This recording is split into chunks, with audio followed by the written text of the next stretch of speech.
O, kahapon mga kababayan, anniversary pala ng first couple, yung ating Pangulong Bongbong Marcos and si First Lady Lisa Marcos. 31st wedding anniversary. Ayan po yung puging-pugi nating Pangulo at napakagandang First Lady. Hindi po fake lady or second lady, kundi First Lady. Ikaw niyo, Mr. Maravillas, parang may pinatatamaan ka na naman. Yan man talaga po ang katotohanan yan. Si Attorney Lisa Marcos, talagang first lady siya. Walang kaagaw.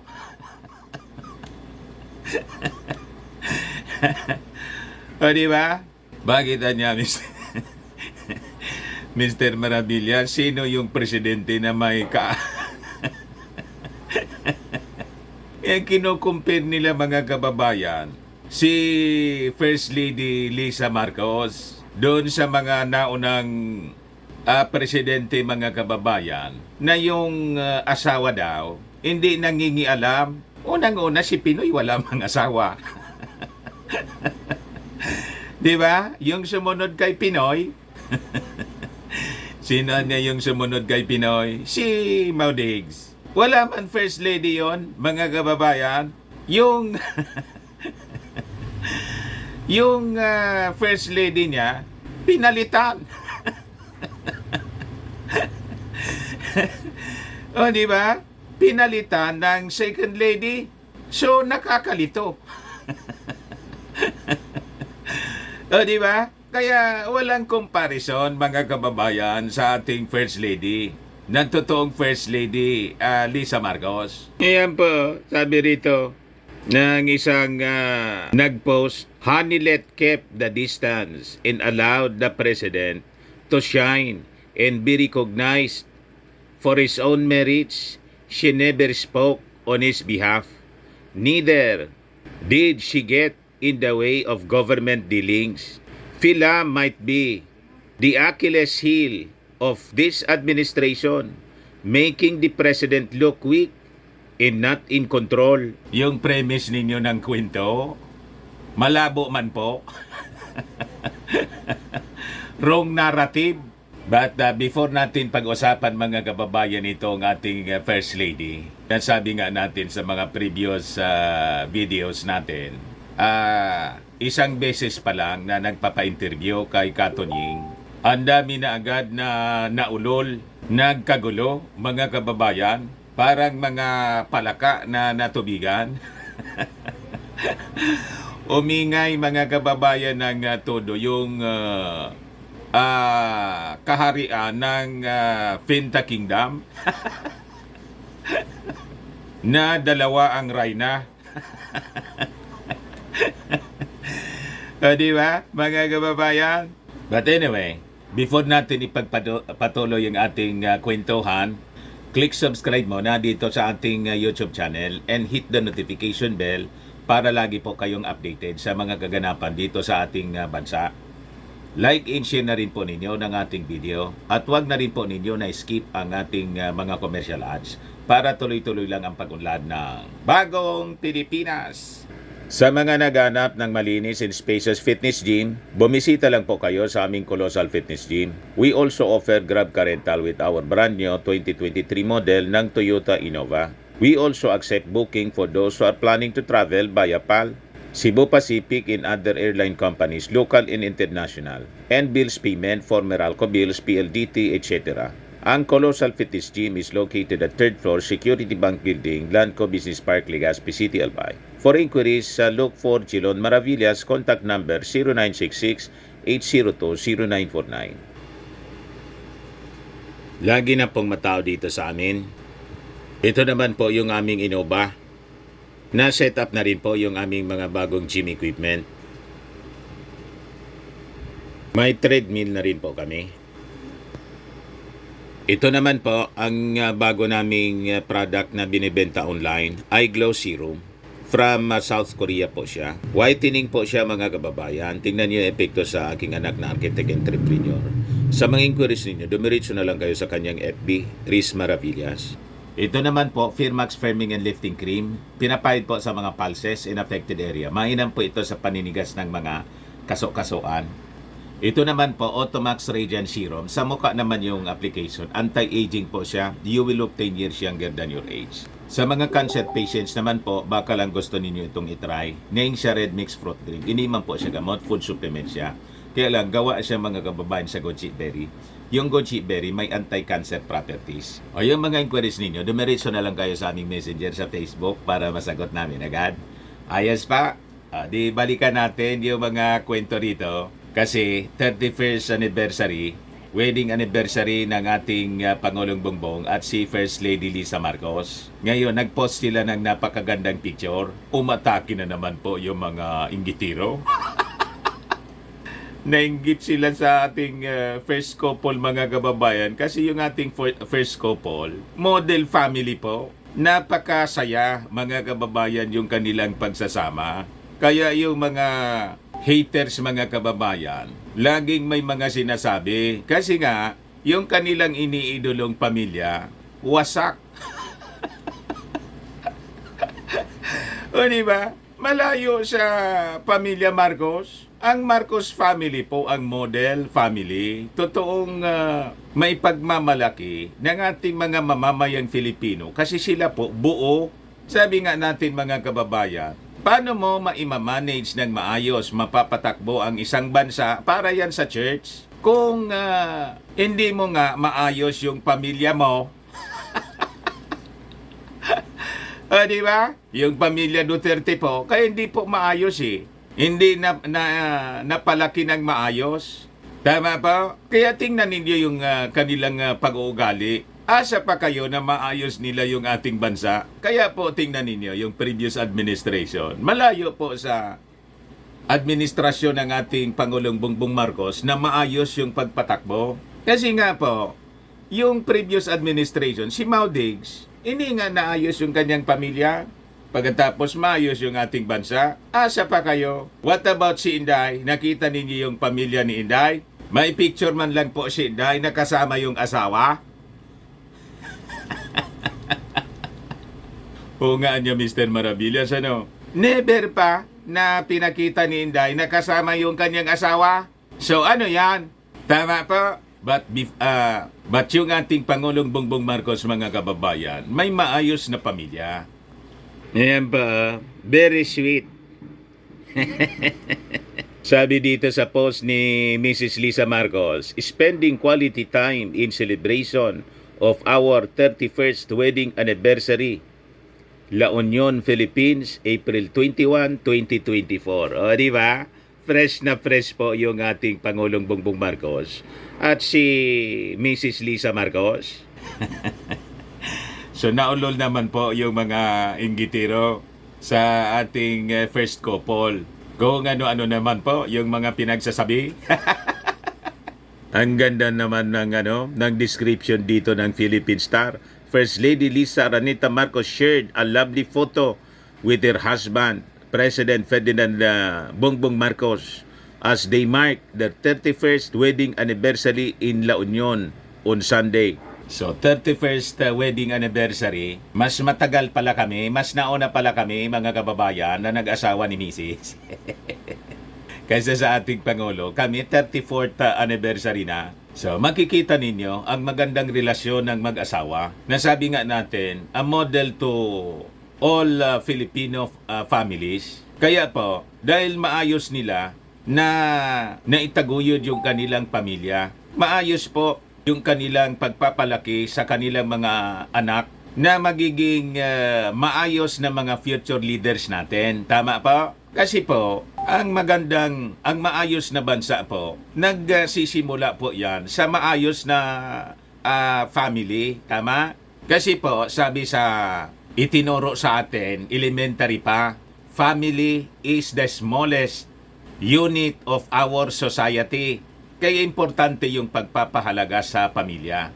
Disiplina sa mga anak. Kaya tinanong mga kababayan si Mrs. Lisa Marcos kung kumusta naman yung kanyang mga anak. Maayos naman anya, mga mababait sila. Malinis anya sa katawan, walang tato. Galit na galit yung mga supporters, mga kababayan ng mga Duterte. Kasi yung mga Duterte po, namumulaklak yung katawan sa tato. Parang mga bagong labas sa munti. Tingin nila mga kababayan, pinaparinggan, tinatanong man lang po. Siyempre, yun ang sagot.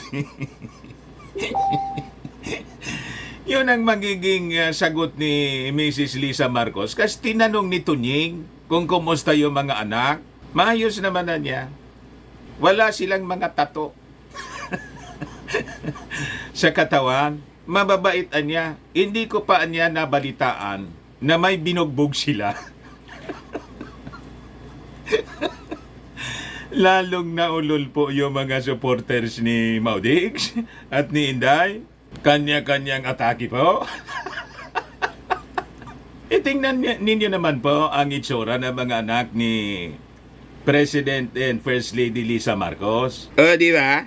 Mga kababayan, pati sa pagdamit, maayos sila.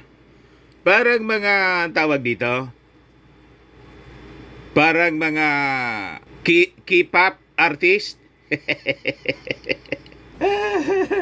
Desente, mga kababayan, sa pananamit. Makikita mo ang napalaki ng maayos. May disiplina. Never na nabalitaan, mga kababayan, na napatrobol at walang tato sa katawan. O, ito yung susunod na presidente.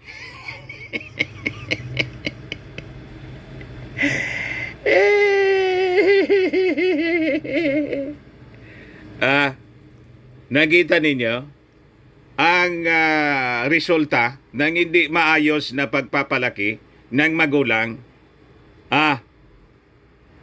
Di ba malinaw po, mga kababayan? Kasi po, alam naman po ninyo, si Digong, dalawa yung asawa, hindi napalaki ng maayos. Kaya yan po ang resulta. That is normal. Kaya nga po, palaaway. O tingnan ninyo kung magsasalita. Kasi yung magulang po, walang respeto sa kapwa. Palamura.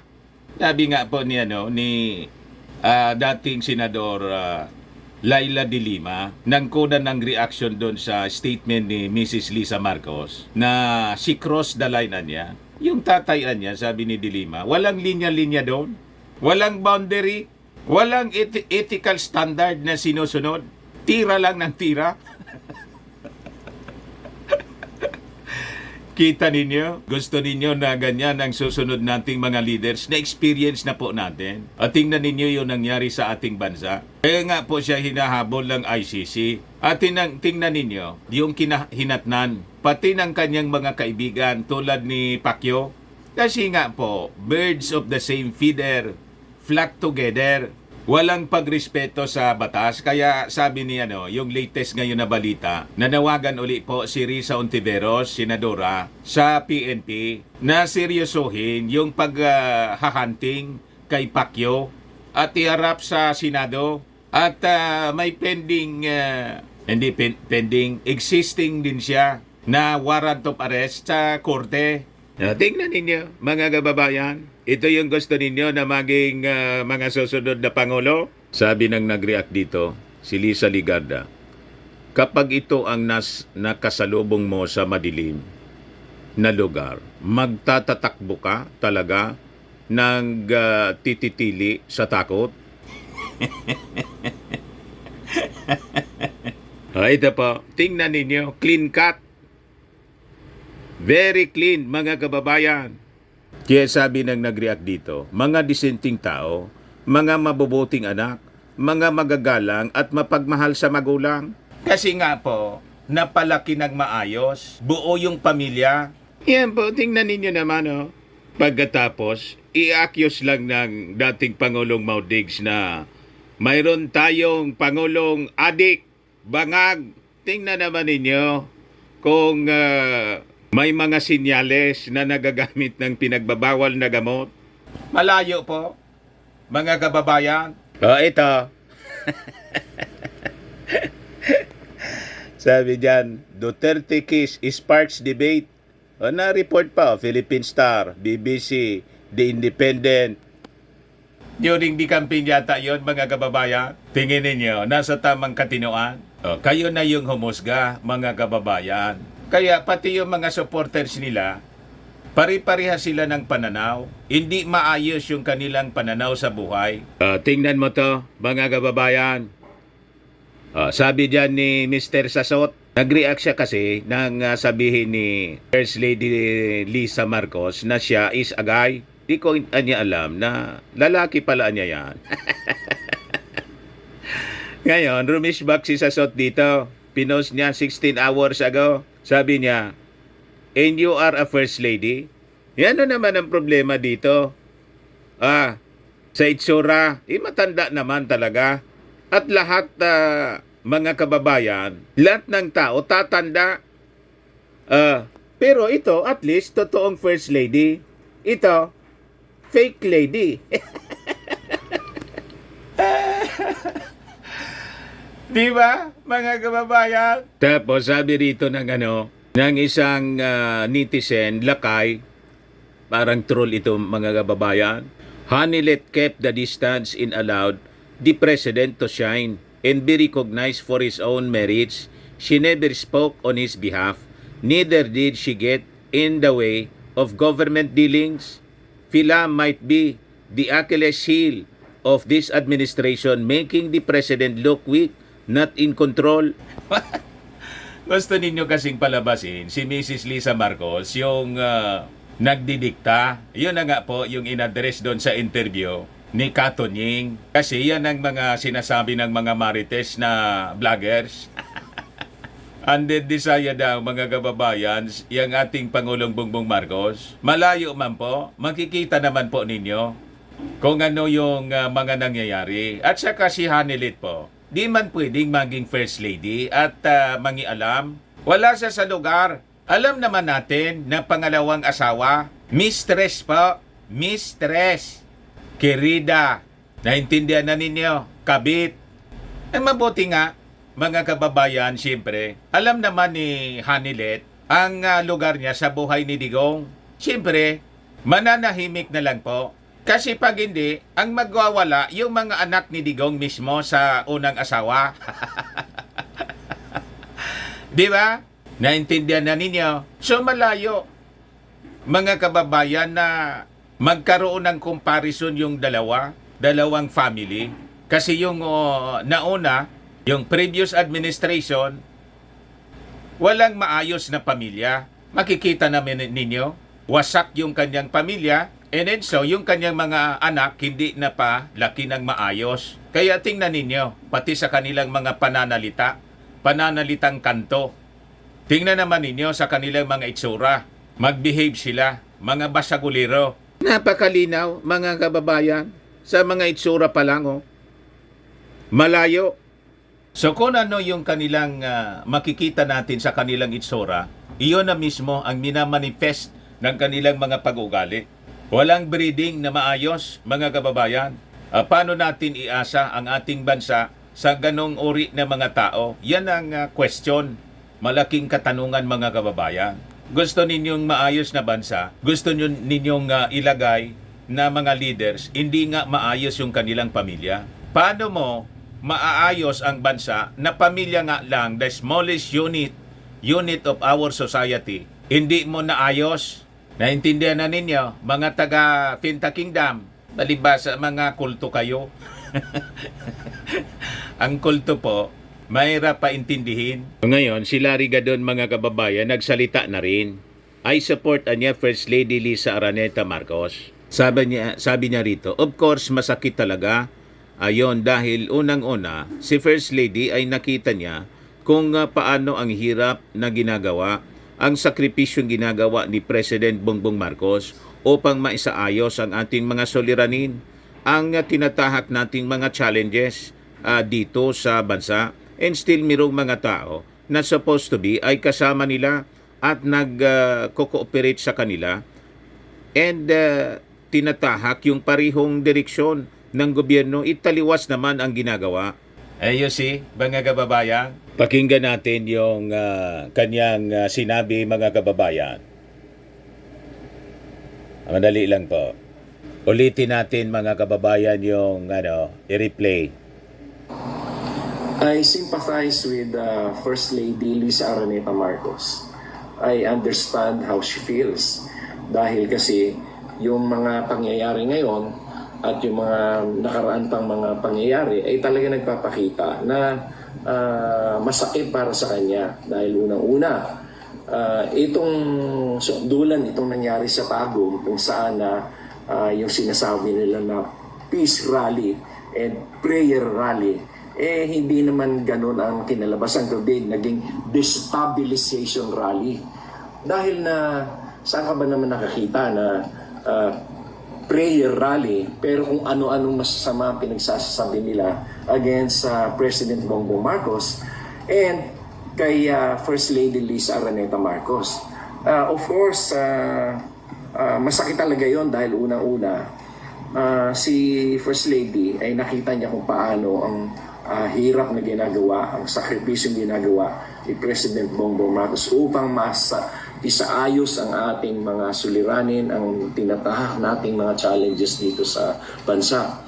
And still, merong mga tao na supposed to be ay kasama nila at nagko-cooperate sa kanila and tinatahak yung parehong direksyon ng gobyerno, taliwas naman ang ginagawa.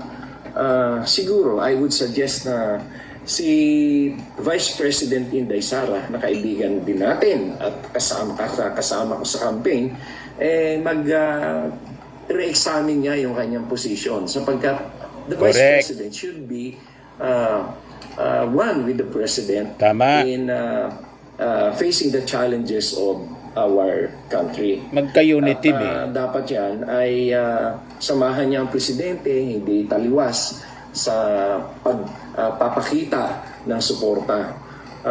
Talagang yung yung nangyari, marami pa mga instances na nakita natin na si BP Inday Sara ay nadadala doon sa mga nasa paligid niya na siguro ay kung ano-ano mga sinusulsol sa kanya. Kilala ko naman si BP Inday na mahusay naman ang pag-iisip at siguro ay hindi lamang niya narire-examine kung ano dapat yung position niya sa mga bagay-bagay niyan. Kaya ako ay si First Lady ay talaga nasaktan dyan sapagkat alam nyo naman, sa loob ng napakaraming taon ay sinuportahan niya si President Bongbong Marcos. Hindi lamang yun. Isipin nyo ng kanyang minahal at pinakasalan at sinamahan sa buhay si President Bongbong Marcos. At that time, nadapang-dapa ang mga Marcos. Dapang-dapa, talagang gupong-gupo. Yung panahon na yon ay doon niya sinamahan si President Bongbong Marcos. Kaya, sa mga pangyayari na yun, na nakikita niya na ginagawa naman ng lahat ng ating presidente upang ang ating bansa ay maiahon.